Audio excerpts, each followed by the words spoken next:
My name is Thomas Drake. I used to work at the National Security Agency as a senior executive, and I am a whistleblower. This is the Cold War, and so we used to do reconnaissance missions where, as an air crew member, I would fly along the peripheries of certain countries. Our job was to monitor, and that's what we did, and we did it really, really well. We did all kinds of monitoring, and not just, East Germany. It was around the world. It was a worldwide mission during the Cold War. It was just a huge spy game of enormous proportion. I became aware of NSA putting out options for careers at NSA from outsiders. And the reason is that there had been concerns about, was NSA actually keeping up with the times? NSA had been severely challenged by the digital age. And so they hired in about a dozen people over about a 6-month period. I was one of those dozen. The first day I reported on the job was 9/11. First day on the job. Wow. Yeah.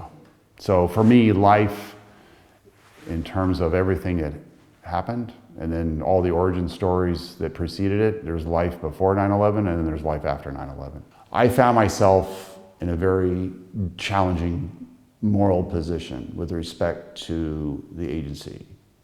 Because right after 9/11, they used 9/11, the failures, to keep people out of harm's way as an excuse to remove a number of guardrails when it came to the protection of US citizen rights, and in particular privacy rights under the Fourth Amendment. And so I was confronted very soon after 9/11 with the reality that my own government was violating the Constitution.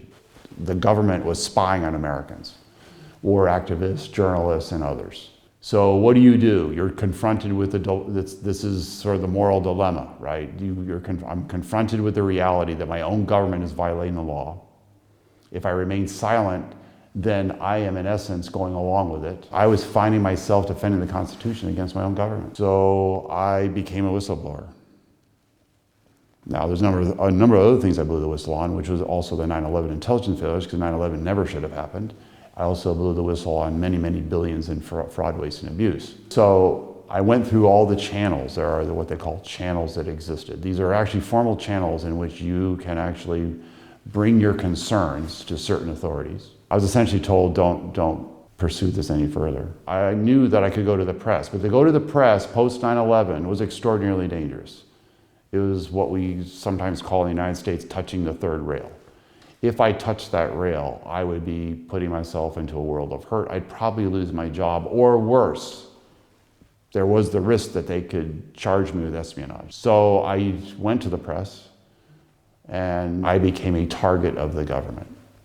And in the end, I was not only targeted, I ended up being prosecuted, and I ended up being charged under the Espionage Act, and I was facing many, many decades in prison.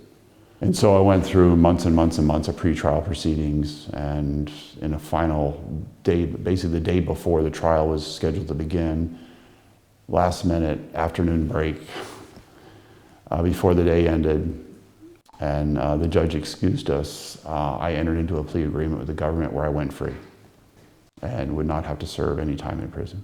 So I went free, but obviously I paid an extraordinarily high price. I don't have any retirement, no pension.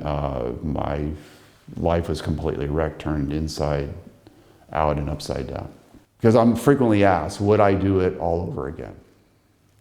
I might think twice, but again, this is a case where I had moral agency, right? I had a choice to make, and I made the choice. I own that choice. I own everything that happened as a result of that choice.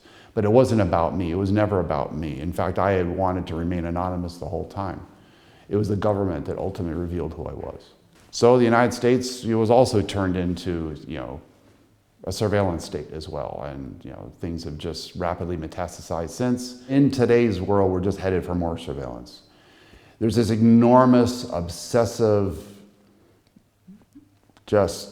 we need all the data. It doesn't matter. And data now is extraordinarily valuable. It's now being fully commoditized, right? The datafication of who we are as a person is now being just sold basically to the highest bidder. The concern I actually have is the use of all of this to begin to target people for reasons other than they're actually a real threat. It's a really unfortunate, and the surveillance surveillance becomes an extraordinarily tool that can be abused severely, even in democratic governments. Surveillance society run amok, but it's all normalized. So hey, what do we have to worry about? It kind of pains me in terms of, I would rather see so much, more energy being applied to the best of humanity and doing the things that actually lift us up and make us better as a species. Human beings, we're fundamentally analog, we're not digital. So that's where I hold out hope. Awesome, thank you very much. You're welcome.